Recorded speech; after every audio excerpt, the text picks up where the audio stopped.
जय श्री राम। जब हुआ प्रभु श्री राम और भगवान शंकर जी का भयंकर युद्ध। बात उन दिनों की है जब श्री राम का अश्वमेध यज्ञ चल रहा था। श्री राम के शत्रुघ्न के नेतृत्व में असंख्य वीरों की सेना सारे प्रदेश को विजित करती जा रही थी। यज्ञ का अश्व प्रदेश प्रदेश जा रहा था। इसी क्रम में कई राजाओं के द्वारा यज्ञ का घोड़ा पकड़ा गया, लेकिन अयोध्या की सेना के आगे उन्हें झुकना पड़ा। शत्रुघ्न के अलावा सेना में हनुमान, सुग्रीव और भरतपुत्र पुष्कर सहित कई महारथी उपस्थित थे, जिन्हें जीतना देवताओं के लिए भी संभव नहीं था। कई जगह भ्रमण करने के बाद यज्ञ का घोड़ा देवपुर पहुंचा, जहां राजा वीरमणि का राज्य था। राजा वीरमणि अति धर्मनिष्ठ तथा श्री राम एवं महादेव के अनन्य भक्त थे। उनके दो पुत्र रुक्मांगद और शुभंगद वीरों में श्रेष्ठ थे। राजा वीरमणि के भाई वीर सिंह भी एक महारथी थे। राजा वीरमणि ने भगवान शंकर की तपस्या कर उन्हें प्रसन्न किया था और महादेव ने उन्हें उनकी और उनके पूरे राज्य की रक्षा का वरदान दिया था। महादेव के द्वारा रक्षित होने के कारण कोई भी उनके राज्य पर आक्रमण करने का साहस नहीं करता था। जब अश्व उनके राज्य में पहुंचा तो राजा वीरमणि के पुत्र रुक्मांगद ने उसे बंदी बना लिया और अयोध्या के सैनिकों से कहा, यज्ञ का घोड़ा उनके पास है, इसलिए वे जाकर शत्रुघ्न से कहें कि विधिवत युद्ध कर वो अपना अश्व छुड़ा ले। जब रुक्मांगद ने ये सूचना अपने पिता को दी तो वे बड़े चिंतित हुए और अपने पुत्र से कहा कि अनजाने में तुमने श्री राम के यज्ञ का घोड़ा पकड़ लिया है।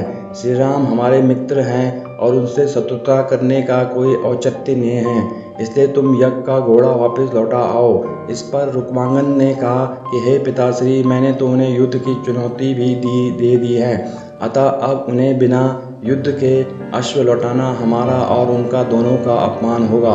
अब तो जो हो गया है उसे बदला नहीं जा सकता, इसलिए आप मुझे युद्ध की आज्ञा दें। पुत्र की बात सुनकर वीरमणि ने उसे सेना सुज्जीत करने की आज्ञा दे दी। राजा वीरमणि अपने भाई वीर सिंह और अपने दोनों पुत्र रुक्मांगद और शुभांगद के साथ विशाल सेना लेकर युद्ध क्षेत्र में आ गए। इधर जब शत्रुघ्न को सूचना मिली कि उनके यज्ञ का घोड़ा बंदी बना लिया गया है तो वे बहुत क्रोधित हुए एवं अपनी पूरी सेना के साथ युद्ध क्षेत्र में आ गए। उन्होंने पूछा कि उनकी सेना से कौन अश्व को छुड़ाएगा, तो भरतपुत्र पुष्कर ने कहा कि तातश्री आप चिंता न करें, आपके आशीर्वाद और श्री राम के प्रताप से मैं आज ही इन सभी योद्धाओं को मार अश्व को मुक्त करता हूँ। वे दोनों इस प्रकार बात कर रहे थे कि पवनसुत हनुमान ने कहा कि राजा वीरमणि के राज्य पर आक्रमण करना स्वयं परमपिता ब्रह्मा के लिए भी कठिन है, क्योंकि ये नगरी महाकाल द्वारा रक्षित है।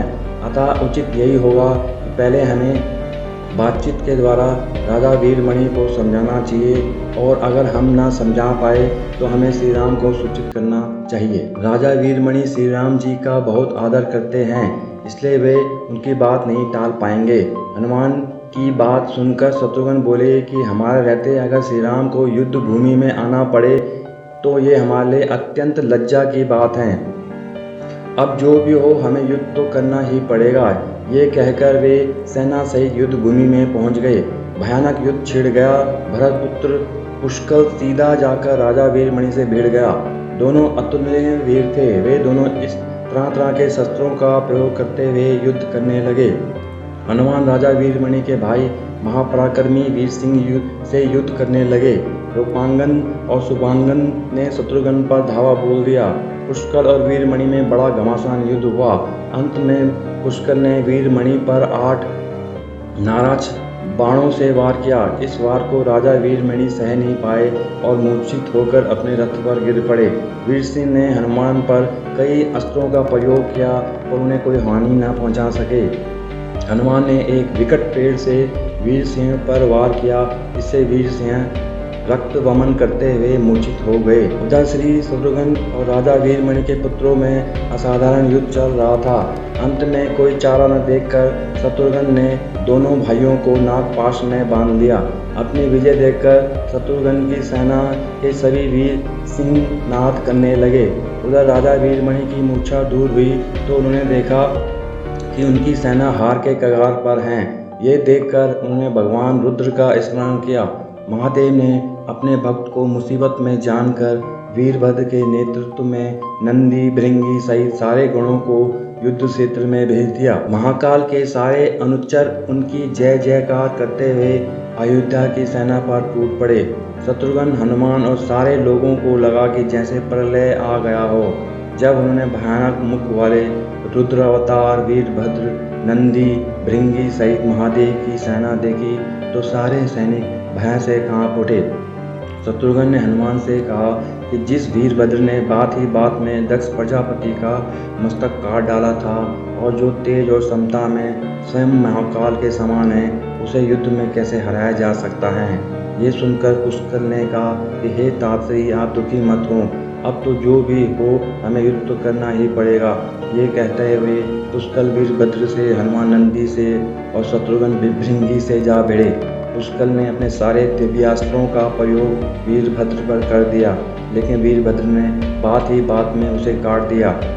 उन्होंने पुष्कर से कहा, हे बालक, अभी तुम्हारी आयु मृत्यु को प्राप्त होने की नहीं हुई है, इसलिए युद्ध क्षेत्र से हट जाओ। उसी समय पुष्कर ने वीरभद्र पर शक्ति से प्रहार किया, जो सीधा उनके मर्म स्थान पर जाकर लगा। इसके बाद वीरभद्र ने क्रोध से थर्राते हुए एक त्रिशूल से पुष्कर का मस्तक काट लिया और भयानक सिंहनाद किया। उधर भृंगी आदि गणों ने शत्रुघ्न पर भयानक आक्रमण कर दिया। अंत में भृंगी ने महादेव के दिए पाश में शत्रुघ्न को बांध दिया। हनुमान अपनी पूरी शक्ति से नंदी से युद्ध कर रहे थे। उन दोनों ने ऐसा युद्ध किया जैसा पहले किसी ने नहीं किया था। दोनों श्री राम के भक्त थे और महादेव के तेज से उत्पन्न हुए थे।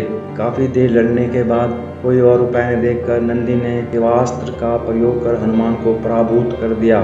अयोध्या के सेना की हार देखकर राजा वीरमणि की सेना में जबरदस्त उत्साह आ गया और वे बाकी बचे सैनिकों पर टूट पड़े। ये देखकर हनुमान ने शत्रुघ्न से कहा कि मैंने पहले ही आपसे कहा था कि ये नगरी महाकाल द्वारा रक्षित है, लेकिन आपने मेरी बात नहीं मानी। अब इस संकट से बचाव का एक ही उपाय है, हम सब श्री राम को याद करें। ऐसा सुनते ही सारे सैनिक शत्रुघ्न, पुष्कर एवं हनुमान सहित श्री राम को याद करने लगे। अपने भक्तों की पुकार सुनकर श्री राम तत्काल ही लक्ष्मण और भरत के साथ वहां आ गए। अपने प्रभु को आया देख सभी हर्षित हो गए एवं सबको ये विश्वास हो गया कि अब हमारी विजय निश्चित है। श्री राम के आने पर जैसे पूरी सेना में प्राण का संचार हो गया। श्री राम ने सबसे पहले शत्रुघ्न को मुक्त कराया और उधर लक्ष्मण ने हनुमान को मुक्त करा दिया। श्री राम, लक्ष्मण और भरत ने देखा कि पुष्कर मृत्यु को प्राप्त हो चुके हैं तो उन्हें बड़ा दुख हुआ।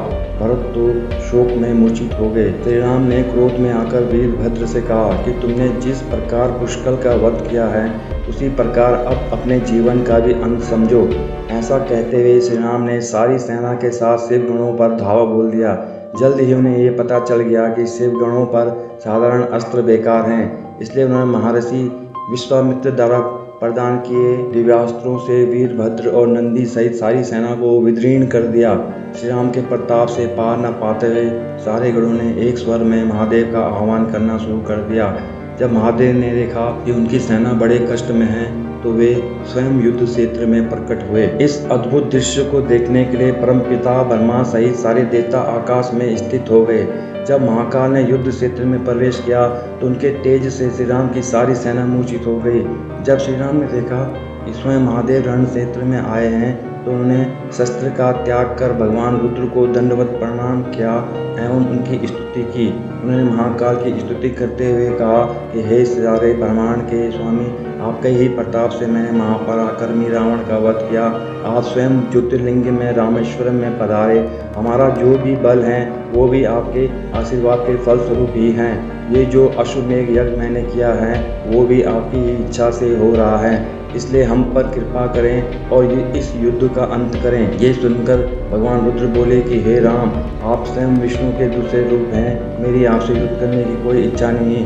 फिर भी चूंकि मैंने अपने भक्त वीरमणि को उसकी रक्षा का वरदान दिया है, इसलिए मैं इस युद्ध से पीछे नहीं हट सकता। अतः संकोच छोड़कर आप युद्ध करें। श्री राम ने इसे महाकाल की आज्ञा मानकर युद्ध करना शुरू किया। दोनों में महान युद्ध छिड़ गया, जिसे देखने देवता लोग आकाश में स्थित हो गए। श्री राम ने अपने सारे दिव्यास्त्रों का प्रयोग महाकाल पर कर दिया, पर उन्हें संतुष्ट नहीं कर सके। अंत में उन्होंने पाशुपतास्त्र का संधान किया और भगवान शिव से बोले कि हे प्रभु, आपने ही मुझे ये वरदान दिया है कि आपके द्वारा प्रदत्त इस अस्त्र से त्रिलोक में कोई पराजित हुए बिना नहीं रह सकता। इसलिए हे महादेव, आपकी ही आज्ञा और इच्छा से मैं इसका प्रयोग आप पर ही करता हूँ। ये कहते हुए श्री राम ने वो महान दिव्यास्त्र भगवान शिव पर चला दिया। वो अस्त्र सीधा महादेव के हृदय स्थल में समा गया और भगवान रुद्र इससे संतुष्ट हो गए। उन्होंने प्रसन्नतापूर्वक श्री राम से कहा कि आपने युद्ध में मुझे संतुष्ट किया है, इसलिए जो इच्छा हो वर मांग लें। इस पर श्री राम ने कहा, हे भगवान, यहाँ इस युद्ध क्षेत्र में भ्राता भरत के पुत्र पुष्कल के साथ असंख्य योद्धा वीर गति को प्राप्त हो गए हैं, उन्हें कृपा जीवन दान दीजिए। महादेव ने मुस्कुराते हुए तथास्तु कहा और पुष्कल समेत दोनों ओर के सारे योद्धाओं को जीवित कर दिया। इसके बाद उनकी आज्ञा से राजा वीरमणि ने यज्ञ का घोड़ा श्री राम को लौटा दिया और अपना राज्य रुक्मांगद को सौंपकर वे भी शत्रुघ्न के साथ आगे चल दिए। जय श्री राम।